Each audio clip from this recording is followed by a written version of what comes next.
Buongiorno, sono Marta Battaglia, titolare di Active Studio, Centro di Formazione Sanitaria. Ci occupiamo appunto di corsi di formazione rivolti sia a personale sanitario che non sanitario. Tra le tante cose ci occupiamo anche di prevenzione e diffusione delle buone pratiche e delle linee guida in materia di primo soccorso. Inizieremo questa piccola rubrica costituita da una serie di pillole di formazione che saranno suddivise in diversi argomenti.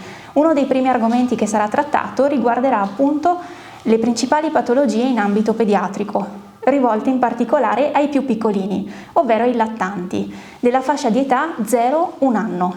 Seguiranno poi delle pillole di formazione sui pazienti un po' più grandi, sui bambini, ovvero fascia di età compresa tra l'anno di età e la comparsa dei segni puberali, che sono i peletti per i maschi e il seno per le femminucce.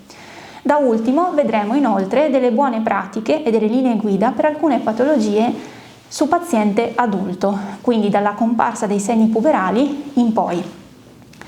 Per ciascuna pillola di formazione vedremo insieme delle nozioni teoriche molto pratiche e utili e anche delle manovre che saranno dimostrate sui manichini. Tutto ciò che sarà condiviso con voi è stato selezionato ed è frutto di tutto ciò che è scritto dalle linee guida condivise a livello internazionale.